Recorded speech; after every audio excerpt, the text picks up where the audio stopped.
Then schedule family time in your calendar. Honestly, guys, if it's not in your calendar, it's so easy to just put stuff on top of it. Work more here, waste 2-3 hours on your phone or watching Netflix. Don't do that stuff. Be simple, live a simple life, and go back to what you are supposed to be doing. And as a husband and father, that should be raising your family and leading your family. You will also get so much more satisfaction of life if everything you do is aiming towards your highest calling.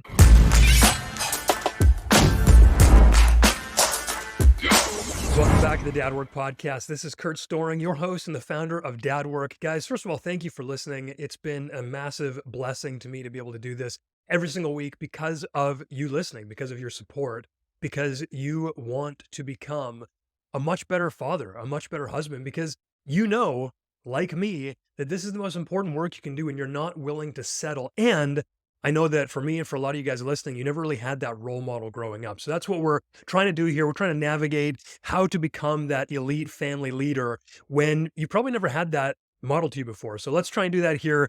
I continue to share what I am doing in my life, how I have seen my life improve. Because remember, guys, the reason I'm doing this is because I was a terrible husband and father. I would yell at my kids. I was angry. I had no leadership skills. I was fighting with my wife. Things were on the rocks constantly over the first few years of marriage and fatherhood. And by the grace of God alone, I figured it out and I turned it around. And it's my job now to share with you what worked and what didn't, honestly, because there's a lot of stuff along the way that I wasted my time doing. So I just want to give you guys a huge props for being here listening. And I also want to ask you, if this has been valuable to you, would you do me a solid and let me know? And the thing is, the only way I'm going to know about that is if you are leaving reviews, if you're liking and subscribing on YouTube, if you are leaving a review on Apple, if you are sending with your friends, if you let me know on Instagram or by email. I would love to hear from you. Would love to share this with more men. My goal in the coming years is going to be focusing on this podcast much, much more, having even better conversations with amazing guests who are leading their families and who are experts in all the things we're trying to get good at here, guys. So with that being said, we are doing an AMA podcast episode today. I put out a call for questions and you guys delivered big time. So we're going to jump in. If you want any more of your questions answered, let me know and I will drop you a form to drop that question into. And we're just going to keep rolling with these. We've got much more interview content scheduled. I've got a full docket. We've got almost all the way to January booked because we are just crushing on the podcast. So let's get into the questions on today's AMA episode. The first question here is, what is your ultimate way of living to stay optimally healthy? Nutrition, diet, exercise, keeping strong faith, and managing stress. This is a no-brainer, guys, because it is the hard to kill portion of hard to kill, easy to love, equipped to lead, which is what we do here at Dad.Work as elite family leaders. These are things that I think make you a balanced,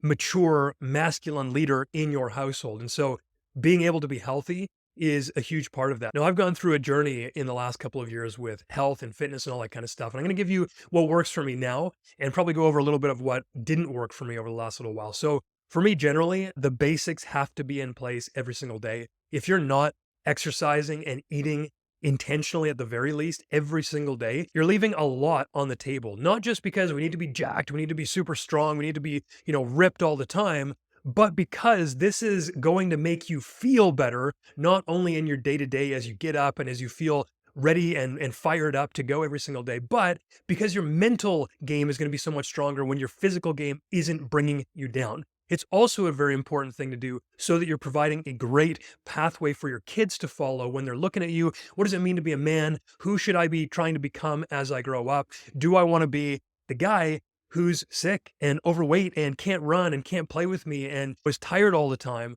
Or do I want to follow a father who is absolutely crushing it, alive every single day with vitality, with fire, can run around with me as a kid?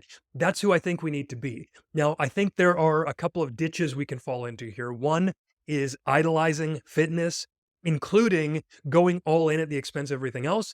The other one is saying, well, it doesn't matter anyway because my spiritual house is in order, I'm good to go. And so my general fitness health routine right now looks like I get up early almost all the time. I've started to experiment with waking up a little bit later on weekends just to continue to get that rest, to catch up on sleep, because I have learned that that is so vital. You can go for a long time on almost no sleep if you're crushing it for the right reasons. And how much better is it for your health and longevity if you're actually recovering? Now, I still like to make sure on the weekends even that I'm getting up before my family so that I can get my habit stack in, so that I can prepare myself for the day and make sure I'm not taking time away from them to go to the gym or to do my gratitudes or to do my scripture and prayer and stuff like that. So I do all that stuff first thing in the morning. I get up early, I stretch, I hydrate, I go for a walk, and that's like a 10-minute, 15-minute walk around the block here where I just pray and give thanks, do my gratitude, set my intention, and just try and start the day off right, speaking to God and just hearing from Him as I start. And then I'm 5 days of the week going to the gym. On the weekend, I like to play with the kids, but I also like to go for a bit of a longer walk in the mornings just to make sure every single day I'm moving my body and doing something to keep me healthy. What I want, I think I heard this on Tim Ferriss's podcast years ago, is to compete in the Centenarian Olympics, which means I want to be able to squat all the way ass to grass by the time I'm 100. I want to be able to pick up my great-great-grandkids. I want to be able to play with them. I don't want to be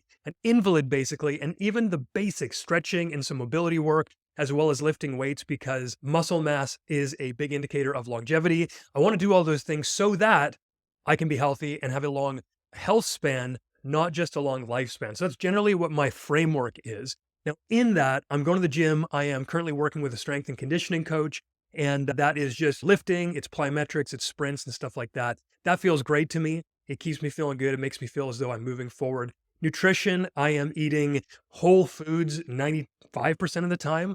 I'm very blessed that my wife cooks almost every meal, and we just make sure we're eating mostly organics. We're eating grass-fed beef. We get that delivered from a local farm out here on the West Coast, and that is just most of the diet. Now, I don't go so crazy anymore. I used to be like perfect on my macros all the time. And I think there's room to play there because a friend of mine who actually had on the podcast, Omar, he told me that he is not interested in going so hardcore like I was going because one of his values is hospitality, breaking bread with friends. And he doesn't want to be looking over his shoulder all the time going like, oh no, I can't actually go out for that coffee and breakfast, or I can't go out for that dinner or whatever because I've got to hit my macros. So that's been really impactful for me, just thinking about how that can work in my life. Now, I still track my food every single day. I use no, not MyFitnessPal. I use Chronometer, and you can use either one of those, but I just want to make sure that I'm not overeating. I want to make sure I'm getting my protein in, especially, and enough fats. I saw something the other day that said the average American eats like 3,600 calories or something. And if you think like 2,000 calories for the average 5'10", 5'11", 180-pound dude or whatever it is roughly what you need to sort of maintain. And you're telling me that the average in the States is like 3,600 calories? That's insane. No wonder people are so overweight. Now, if you don't know what you're eating, if you don't care to look at the packaging, if you don't care to look at the ingredients, you're going to have a really hard time knowing, am I actually eating enough? Am I eating the right stuff? And if you start inputting it, and if you start tracking that in an app like Chronometer, for example, you're going to find out real quick, oh, what I thought was a well-balanced meal was like, I'm actually snacking 1,000 calories a day. Like a couple handfuls of peanuts is a ton of calories. So I just like to make sure I'm not really overeating. I like to make sure I'm getting my protein in. For me, that's roughly a gram per pound of body weight. So I'm eating like 200 grams of protein in most days. And that's sort of the general basis for it. I like to make sure, like I'm not a scientist, obviously. I know there's guys who know a lot more than me, but my wife and I really like to keep things as natural as possible. I'm of the belief that part of the enemy's plan is to disrupt us with the environment. Especially right now, things like testosterone are really under fire. And that's important for me, but it's also important for my sons. Like, I don't want them to grow up with a ton of this estrogen from the environment. So we like to just keep things as natural as possible. We go out of our ways to get things that don't have additives. The deodorant I use doesn't have like anything in it. It's just basically like homemade stuff, things like that, right? Like we can go down to a rabbit hole on all of this stuff. But generally, for most people, if you move your body every day with some hard activity, and you eat mostly whole foods most of the time, you're going to be way farther along than most people. I also think it's important to get a lot of sun. I think it's important to be outside. I think it's important to get your feet on the ground. People call this grounding. You can look into all that kind of stuff. There's a guy that I know on Instagram who's in one of our men's groups who's really big on light. I haven't gone that far, although I do use a red light / near infrared red light therapy device. I've been using that for testosterone, been using it on injuries, and it seems to do a pretty good job. But at least it feels like something's happening. Anecdotally, it feels like it's working. I got mine from Bond Charge, which I can drop a link to if you guys are interested in that. And yeah, I just try and keep it super natural, move a lot, try not to sit too often, get my steps in, and generally just hit the basics while also avoiding all the crap coming in, trying to distract me and ruin my hormones and all that kind of stuff. So again, that's a whole podcast in itself. That's not the aim of this podcast. But if you are interested in any of those things, definitely use what I just said as a jumping off point and just make sure you're doing something. It doesn't need to be perfect. Now, I will say, you will have noticed if you guys are a longtime follower or listener that I think it was a year and a bit ago, maybe a year ago, I got really into losing weight, getting ripped, and doing all that kind of stuff. Now, that was an awesome experience. I don't begrudge that at all. But the particular diet that I was on was, I don't think, healthy for me. It was very low in fats. I was like perfect on all my macros all the time, and I was cutting calories big time. Now, the results spoke for themselves. Of course, I was very thin. I didn't have a lot of muscle mass, but I looked ripped, and that was cool for me. I've never done that before. So if you can do that healthily and maintain that, that's awesome. But I don't think it was good for me. In fact, it led to me having to get some blood work done because I noticed my testosterone was low, just anecdotally with like low libido and all this kind of stuff. Wanted to get it checked out, curious about, all that kind of stuff with hormones. And the blood work came back and said, bro, there's something wrong, like way more wrong than you think. And I started freaking out. So at the beginning of this year, I went through a whole bunch of blood tests and looked at specialists and talked to a whole bunch of doctors. And thankfully, now, whether or not God healed me, whether or not there was nothing wrong in the first place, maybe I just had a virus, maybe there's just fat hormones interrupting whatever blood work or whatever blood promotion or whatever you want to call it.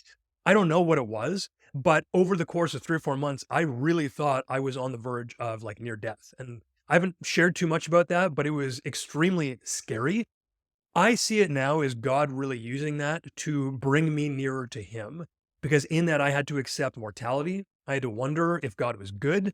I had to go through all of that with the fear that my wife was pregnant and I wasn't sure if I was going to make this. And so that really drastically changed my outlook on health and fitness and how I was going about doing it, realizing that, like, for me, that's not the right diet. For me, I don't need to be going that ripped, that crushing it all the time. I need to be healthy rather than just shredded. And that was a huge difference. Now, I started eating more. I started eating fats. I started eating what made me satiated rather than just, well, the numbers say I'm done today. I went more into my own body, what felt good for me. And I think that's important physically, but it's also important emotionally, because when you feel your body more, when you're not just so numb to everything, like, well, I guess I just sort of feel hurt all the time. I feel inflamed all the time. Like, no, that's not how you're supposed to feel. But if you notice that, you can start doing something about it. And emotions have a physiological response. Talked about this a lot. Okay. You can feel in your body when you're getting angry, when you're upset, when something bad is happening inside of you. You should be able to have the awareness to check that and notice it in your body, so that when you get to like a 3 out of 10 on the anger scale, you notice like that feeling in your chest, you notice the tightness, you notice your shoulders coming up, you notice your hands clenching. If you don't notice that, and then you get to like a 9 or a 10 out of 10 on the anger scale, like, you could have stopped that if you noticed your body better. So these things play into each other so much. The hard to kill, the easy to love, the physical and the mental and the emotional, they all play into each other. So long story short, I got some results a few months after the third or fourth blood test. And the specialist was like, oh, you're fine. Like, there's nothing to worry about. And I pressured him and I was like, what about this? What about this? And I was like, I'm pretty sure I'm dying, dude. That's what this guy said or suggested. And that's what these numbers look like. He's like, no, you're good. And so obviously I'm going to be monitoring that, maintaining that. But I feel, anecdotally, I feel much better just doing things I know are healthy for me, that make sense with who I am as a human. I should be eating full parts of the animal. I should be eating things that come from around me. I should be eating whole foods. I shouldn't worry so much about limiting my fats and cutting super, super hard just to get the abs. That can be done over a much longer time frame. And is it even what I want? So I think it's important in all areas of life to know what you're optimizing for. And at the time, that was cool. I liked to have abs. It was awesome. But it wasn't as important as feeling good and feeling strong and having the energy. And again, my energy levels are up. I feel on fire all the time. So I'm feeling good now, but it's really important that you know why you're doing what you're doing and then listen to your body rather than just doubling down on the numbers. So I think that probably covers it. We could, like I said, we could go on for hours and hours about this kind of stuff. I really like this, but let's move on. The next question is, how do you manage and balance keeping the finances growing and continuing to be enough for your family while being present enough with your wife and or kids and keeping your own cup full and happy? The comment on this question says, sometimes you have to make hard choices between needed quality time and your goals and commitments to provide for your family now and for the future. How do you do that well and keep a healthy emotional state for yourself? This is one of the things that I think is so important on having leadership. And I'm talking about leadership in your own life. You cannot lead well your family if you're not leading yourself well. And that comes down to deciding what you're optimizing for. Like, where are you going in life? What do you want to feel like? What is most important? What are your personal values? And how are you aligning those with your actions? And so when it comes to balancing finances while also being with the family, for me, I think just personally, and maybe different for you, but integrating much of that is really helpful for me. So I know that overall, yeah, I could go hardcore. I could work 16-hour days. That's how I started in business. I was working out of necessity all the time. The season that I'm in now, I realize that it's much more important for me to forego some of that potential financial success to be with my family because these moments are precious. I had Rory Groves on my podcast recently. He moved from the city to a farm and he started farming basically with no information, no background in that, no knowledge, no wisdom in that. But it's because he made this choice to leave his software job. And he said it's because he only gets this time once. He's never going to have this time with his kids, this first 10-ish years of really impactful time with his kids. And so he'd rather go all in on that, understand that it might be hard. You're not going to get everything you want with money and all the rest of that kind of stuff with status or finances, whatever. And if he wants to chase the money game later, he's like, I can just do it then, even though I'm probably not going to want to. And so differentiating the importance between family and finances, depending on where you are, I think is important. That brings to mind something that I see a lot of guys struggle with, especially in the West, which is like we use someone else's opinion of what we should have to dictate our life. So why are you continuing to work? Why are you continuing to have more and more? Why are you moving into the bigger house? Why do you have debt? Why do you have 2 or 3 cars? Why do you eat what you do? Why do you buy the bigger TV? If you didn't do all those things, which you don't need, by the way, you could probably save a whole bunch of money and have a much more balanced life. And that is sort of where we fall into. Now, on the West Coast, the Pacific Northwest, and Vancouver specifically, things are pretty expensive. And we've thought multiple times about moving elsewhere to save money, buy a home, buy some acreage, whatever. And we've continually come to the point where we're like, you know what? We are good here for the community and the family and the lifestyle. And it's okay to us, even though it wasn't before, because we coveted that house, that land, all this kind of stuff. We used to covet that so much. But right now, being intentional, asking those first order questions, which are, why do we live where we live? Why do we do for work what we do for work? Why do we raise our kids this way? By asking those questions, you can start to develop your own idea of what you want and why, what's important, what you're optimizing for in life. So if you haven't asked those questions yet, don't ask me. Go and ask yourself and your wife what those questions, what the answers to those questions are, what your expectations are, your hopes, and then really drill down to go like, why do I want those things? So obviously not everyone is in my position. Not everyone is like creating online. Not everyone has an online business. Not everyone is even an entrepreneur. So you'll have to have these questions answered in your life. But I think that really understanding what your like number one North Star is, which for us right now is we're just in like baby having season. We're in kid raising season. And so there are going to have to be sacrifices. Now, on the flip side of that, you obviously do need to protect and provide. I know scripture says that not providing for your family is worse than being an unbeliever, basically, which is insane. So dads obviously protect and provide. Obviously, if you're not making ends meet, go drastic and move or get another job or work overtime or whatever you need to do to make ends meet. But then just be intentional about how you're spending the rest of your time. Like if you're on fantasy football all the time and you're like, oh, I'm tired, man. I don't have any time. Like, no, stop that and go work more. Like that's partly what you have to understand is that in the seasons that we have in life, some will require you to work more. And that's maybe another tip here is understand what season you're in. Are you in money-making season because you've got awesome opportunity? Or are you in sort of contentment? We're just going to be at this level for the next 3 to 5 years because we've got kids and that's going to be okay too. Let's just make sure we're not playing into the cultural narrative of more all the time for status reasons, honestly. And that we're doing things actually from where we want what our soul is calling out for us to do rather than being at the beck and call of anyone else who thinks that you should do something else. So yeah, I mean, doing all this stuff emotionally healthy, doing all this stuff to have quality time for your wife and have some quiet time for yourself, you just need to prioritize. Make sure you got a morning routine, make sure you got an end of workday routine so you don't bring work home with you, and then schedule family time in your calendar. Honestly, guys, if it's not in your calendar, it's so easy to just put stuff on top of it. Work more here, do nothing and waste 2-3 hours on your phone or watching Netflix. Don't do that stuff. Be simple, live a simple life, and go back to what you are supposed to be doing. And as a husband and father, that should be raising your family and leading your family. So I think you will also get so much more satisfaction of life if everything you do is aiming towards your highest calling. And for me, obviously, that's husband, father, it's all of those things. And that is not being a billionaire right now. As much as I would like more, sure. First of all, I trust God to provide. I'm learning how to trust God to provide. I don't want to get ahead of myself because I'm like you guys. I'm not there yet. I'm constantly looking for ways to make more money. And I constantly fall into these ditches of like, well, if I just work a couple extra hours and I don't come out quite on time for dinner, or if I work a little bit in the morning, like that's fine. That's a common struggle, I'm sure. But if you constantly audit your life and come back to why am I doing what I'm doing, I think you'll find that there will be a natural balance if you remove distraction and if you only do that which you are aiming to do, which is why it's so important to have a vision and a legacy roadmap, if you will, which I think we'll cover in one of these upcoming questions. So hopefully that helps. I talked a lot about my sort of entrepreneurial journey on a podcast I did recently with Luke of the Narrow Way Man. I think his podcast is called The Path. So I've posted the full episode of that on this podcast. If you go back a few episodes, you'll find that. You'll hear me talk more about my journey with all of this kind of stuff. Next question is, how do you get your family back on track after years of poor leadership when you're in your 40s and kids are teenagers?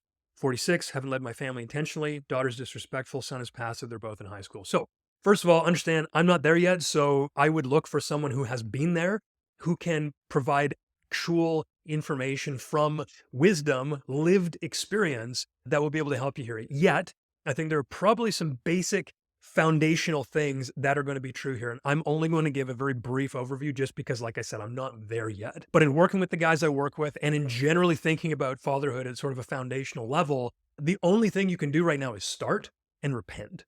And what that means is you need to start leading. And so what are you going to do? Wait because you didn't do it in the past? Like, it doesn't make any sense. Just start right now, but it's going to take a lot of humility, a lot of repentance, and a lot of apologizing and making things right.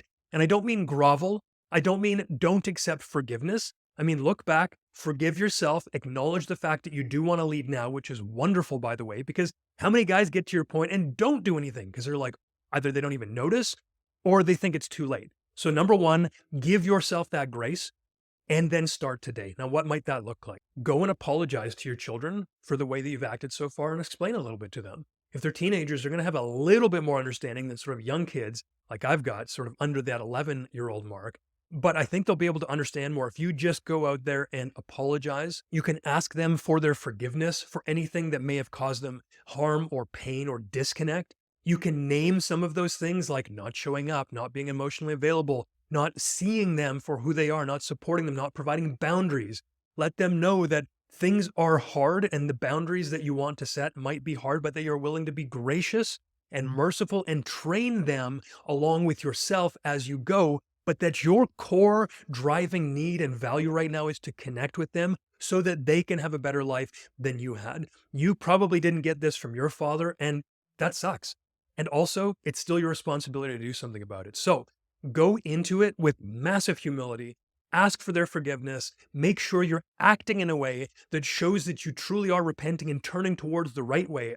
And then continue to learn the skills. Listen to more of this podcast. Join one of our groups, join some of our courses, go talk to a coach, get some training, literal training. Like if you were at a job setting and you need to learn a new skill, you'd go and get training. And yet fatherhood and marriage is the most important thing. And nobody gets training. Like, it drives me nuts when I see guys who I'm like, we've got the courses, we've got the community, we've got the coaching, and this is the most important thing. And you're telling me that you'd rather spend $1,000 on like a workplace thing to make you better at like programming or something than you would on spending the money to make sure you're an amazing husband and father that leaves a legacy. Like, that doesn't make any sense. So I'm calling out everybody who isn't where they want to be. There are men out there like me, like the guys I work with, who have gone through stuff, who at least can share wisdom, who at least can condense everything that they've learned. Like the amount of books and trainings and workshops and courses and coaches that I've gone through, I can at least distill that and then discern what worked for me in my own experience and give that to you so that you don't have to suffer for as long as I did. So if you need to learn, if you don't know where to start, that's what I would recommend. Read books, listen to podcasts, get some courses, get some coaching, and then repent and then move forward and look for their forgiveness. It's not going to be perfect. But again, one of the things that Rory Gross said, who I mentioned just previously, He said to me, like, the redemption arc, the story of redemption in my life is perhaps going to be more powerful in my children's lives than if I was just a great dad all along. So show them your genuine change, show them your genuine humility and vulnerability, and then get to work. I think it's awesome that you're doing this at this stage because too many guys would just pack it in. You're not going to do that. So there's great hope. All right, next question. As fathers are working on creating massive vision, what are some of the questions they should ask themselves? How does a father create a vision that is not only inspiring, but can gain traction in everyday life? So one of the things I work with our clients on is creating what I call the leadership and legacy framework. This is basically a family business plan. This is how you want to run your family, where you want to go, what your vision, what your values, what your goals are, where you are now, how you're going to get to where you want to go. And it's this whole program, it's this whole experience that gives you basically a map to follow. And it's super helpful. So some of those things are, number one, where do you want to be at the end of your life? Like, who do you want to have become? What do you want your life to have stood for? What do you want to have accomplished? Get very clear, like when you're on your deathbed and you've got that moment where your life flashes before your eyes, do you want it to be full of regret because you didn't do anything and you were unintentional and you just like wasted all your time on distraction and work? Or do you want to be like, man, there was nothing. I could have given more and I am so satisfied. Well, what would satisfaction look like? Start there, the end of life, the biggest vision you could possibly have. I also like to break this down into like chunks. So the next one I would do is like a 10-year visualization. Where do you want to be 10 years from now if everything went right? What could you accomplish all the way across the board? Family, finances, where you live, your faith, all those kind of things. Where would you be 10 years from now if everything worked out really perfectly? And then take that back and go, what do I need to do a year from now? 10% at a time. How would you get to that 10-year vision that would lead you to the long-term, lifelong vision by taking action today? Eventually, you'll pair that with the habits every single day that you need to then make that 1-year result true, and then make that 10-year result true, and then make that lifelong result true. So we're pairing the lifelong vision with the daily habits, and they have to inform one another. And that is how you don't fall off habits. And that is how you become the man you want to become at the end of your life. You also need to ask what your goals are for parenting and marriage. What are you doing as a father? Who are you trying to make your kids become? What training will they need? What virtues and characteristics would you like to instill in them? Not, oh, I hope they're a doctor one day. Like, no, whatever. That doesn't matter. What matters is, are they going to be good human beings? Are they going to have these characteristics, these virtues? Same thing with your marriage. Take a blank slate. Imagine for a second what an ideal marriage would look like for you. Not for anyone else, for you. What do you want out of marriage? Who do you want to be as a husband? How would you love, serve, and sacrifice for your wife ideally? And then start playing that out. If you don't know where you're going, you're never going to be able to get there. So literally write down on a piece of paper, or like 1,000 pieces of papers, because that's typically what I do, is I just journal. Just get some paper and write and ask yourself questions. Why this? Why that? Why do I feel this way? Why do I want that? And get down to the absolute nitty-gritty values, which comes next. You've got your goals, you've got your long-term vision. What are your values? What informs what you're going to do next? You should have a list of, say, 5 core values that you can use as a decision-making framework, like a matrix almost, where you're like, hey, I want to start this new business. And I've told this story before. I want to start this new business. Does it align with my top 5 values? Number 1, does it give me the freedom of schedule, time, and relationship that I want? No. Okay, well, I'm not doing that. And then everything else you do in life starts to fall in alignment with who you actually are. Okay, so those things are so important. You've got your values, your goals, you've got the long-term vision. I also like to have things in here like family rules, family mission statement, family story. Bring your family into it because yes, you should have these values and vision and goals for your life. You should also, as the family leader, have them for your family, and they might not be the exact same. What are you able and willing to sacrifice for the good of your family when you bring everybody else into it? What does your wife need? Who does she want to be? How are you going to help her get there? What do your kids need? How are you going to help them get there as a family unit? And how are you going to make sure that your family goes on for generations on the path that you wish for them to go? That takes intentional action and leadership and planning. So all of these things just need to be thought about, written down at the very basic core of it all. Use some of what I've just said for like launching off points, then just write it down, find out what skills you need, find out what actions you need to take, and then get to work. It doesn't have to be fancy. It just needs to be there and then acted upon. Action is the antidote to average. Hopefully that helps. You guys can get a start on your vision plans for your family. There's another question here that's kind of similar to the second one, which is how do you balance ambition and contentment? The comment on this question is that I've found great joy in cultivating an appreciative contentment with my life in the present, but it feels like that can reduce the energy or fire with which I pursue wise ambitions, generational vision for my family, impact on the world, spiritual growth and personal mastery, etc. I think the world will genuinely be weaker if I stay satisfied with how things are instead of how they could be, but I'll sacrifice joy and presence and reduce my capacity for sustainable effort if I'm not drawing from deep wells of contentment. Best answer so far is appreciate what's good, appreciate the process, and maintain the vision. But I'm curious about your thoughts. Is it okay or good to remain dissatisfied with the current state of things and let that drive me? Is there a way to be genuinely deeply rooted in contentment without losing my fire? I asked this question to someone once. I said, like, how do you maintain the ambition, the fire, but also like be really aware, be really intentional? And the answer was like, be intentionally ambitious. Be aware of your ambition. It's like, oh, okay. And that's actually a pretty good answer, because if you're aware of it and you're not looking at it as though it's a dichotomy, ooh, contentment or ambition, why do they have to be different? For me, like I said before, I try to align everything based on values and goals and visions. And so if I'm doing something that doesn't bring me fire, I'm like, wait a second, is this actually in alignment with what I want? And so I would ask yourself, like, are your ambitions actually what you want based on being a family? Have you died to that immature version of self that puts you first? Or are you still trying to live out childish dreams? Like, who cares about the impact on the world if you are not serving your family?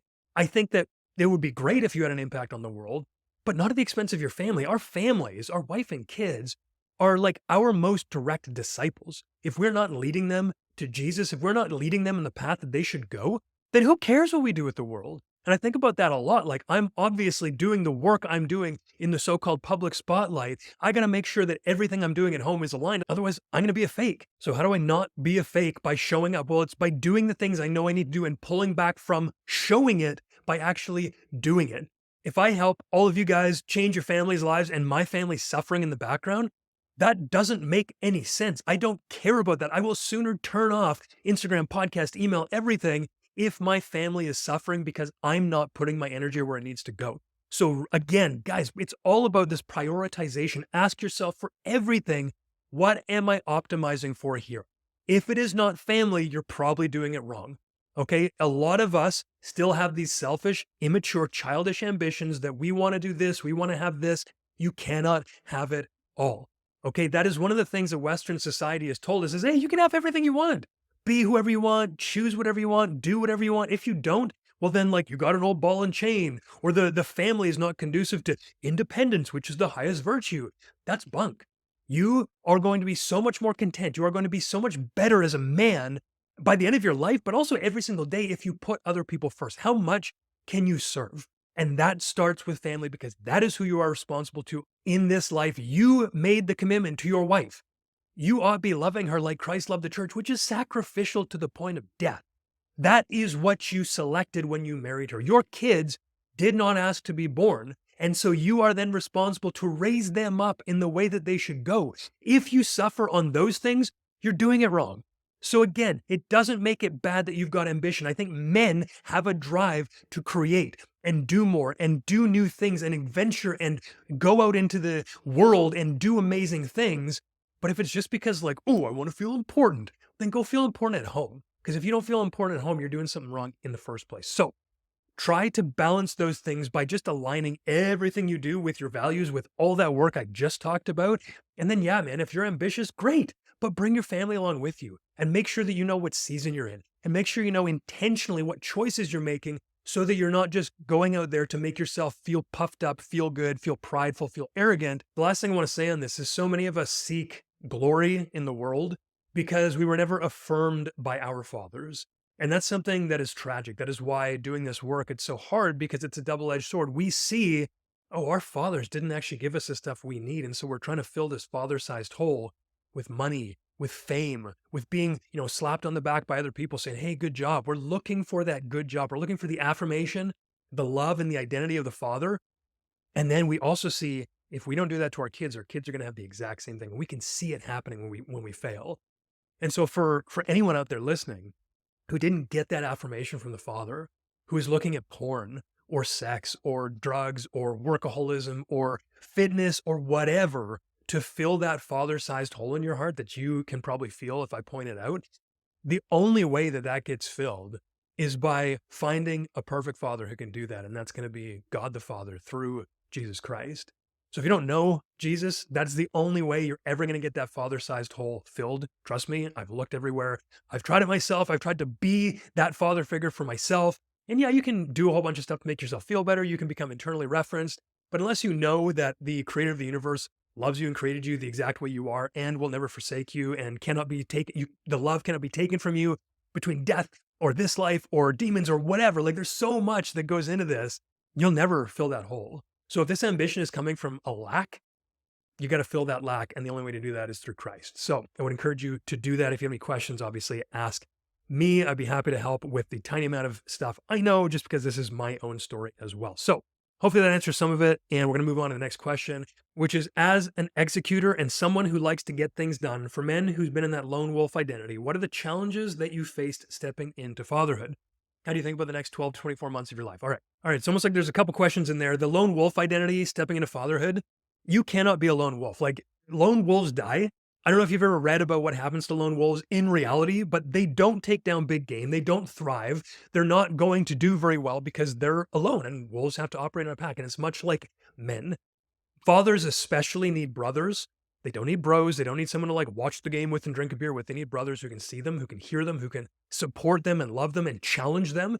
And so as a father especially, you cannot be that island. Your kids will need to hear from other men. You will need to be given wisdom from other men, because we do not have time in this life, even if you live to 150, to gain all the knowledge and wisdom that you need to raise a good family. It doesn't work like that. So surround yourself with men immediately. Bite the bullet to be vulnerable and authentic and honest, and share the things that you think nobody else can hear because they're so shameful. They're not.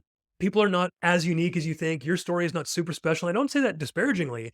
I mean, like, if you share with a bunch of other men, you'll realize your problems, other people have dealt with them. Other people can help you with them. Other people can support you in that. And especially something as life-changing as fatherhood, when your kids are going to bring stuff up in you, when the new responsibilities are going to challenge who you thought you were, you need other men who have been there. You need other men who can have your back. You need other men who can support you in this. So don't go it alone. No matter what the world tells you, you absolutely need a brotherhood.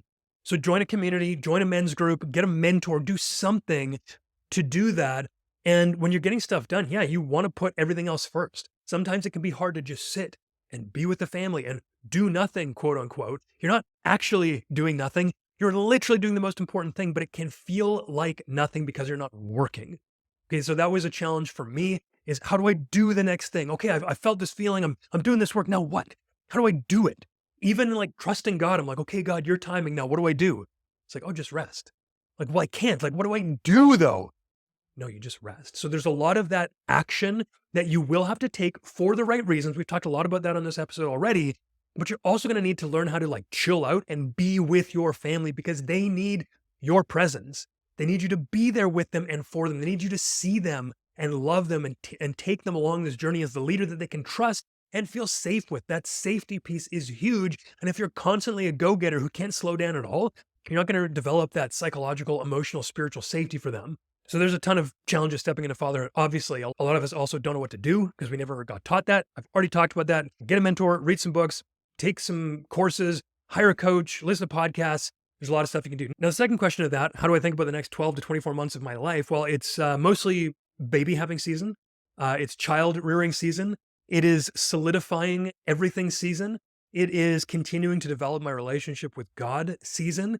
And it's a season of doing what I want to do away from what everybody else expects of me. Not that anyone even expects anything from me, but my conditioning, my past, whatever, my belief system is still conditioned to think that people want me to do certain things, that I should be doing certain things so that I could get the result that is acceptable to other people, because that's still where I fall. Now, a lot of work has been done on that, and things are just falling away from my life. Bad things are just falling away. Praise God for that. And I'm just moving into, what do I want to do? I wanted for a long time to be everything to everyone so that everyone would like me, so I could help everyone. And that's just not okay. That's just not who I am. It's just not what I can do. And I've noticed that in trying to do that, I have had a very difficult time keeping up on everything and performing and then doing everything I've just talked about by showing up at home. And so I'm going to be really stepping into this next 12 to 24 months of what I want to do, and not like in a selfish way, Not like, I'm just going to do whatever. I'm going to go on a bender. Like, I don't want to do that. I want to serve. I want to bring glory to God. I want to love my family. I want to continue to grow this movement of fathers who are not willing to settle for mediocre, who didn't have a role model, but who want to become a role model. That's all going to be what I want to do. That's all going to take many, many years. And so, yeah, it's going to be the long, slow ball game that gets us there, but it's going to be the way that I am gifted to do it. I thought for the longest time that I had to be everything because I was pretty good at everything and I was a high performer, whatever. So I'll just do everything. But those aren't like the true things that hit my values.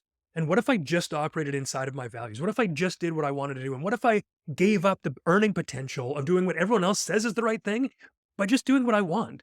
And maybe it's not perfect. Maybe it's not everything to everyone right now, but maybe it's really good for some people who need it. And so that's like, I love talking on this podcast. I love having conversations. I really love doing this. And this is where I want to spend a lot of my time. Now, podcasts are so hard to grow. There's no like built-in search engines. There's no algorithm. It's like, hey, I hope that you tell your friends. I hope that you leave a review because that's the only way it seems to be getting in the ears of more men who need it. And so please help me out on that because, yeah, we're going to be going hard on this because I just love it. And I think it's super helpful. But we're also going to be doing things like creating a community and sort of an all access pass for the courses we've got so that more men can get in. Because right now I'm only really working with guys inside of our group coaching program, which is a pretty high ticket for the average guy. I would say it's definitely worth it. I've, had guys make significant sacrifices to be able to join us because it is life and marriage saving. But I know that some guys just aren't ready for that. So probably what we're going to do is create this sort of like all access pass that'll include all of the courses, a community, and it's just going to be guys that gather together who like this stuff.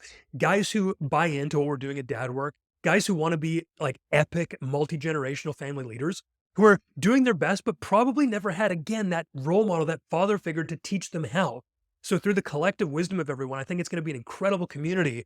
Maybe even do some live events, get together, have a way to do that. And is it the most efficient thing?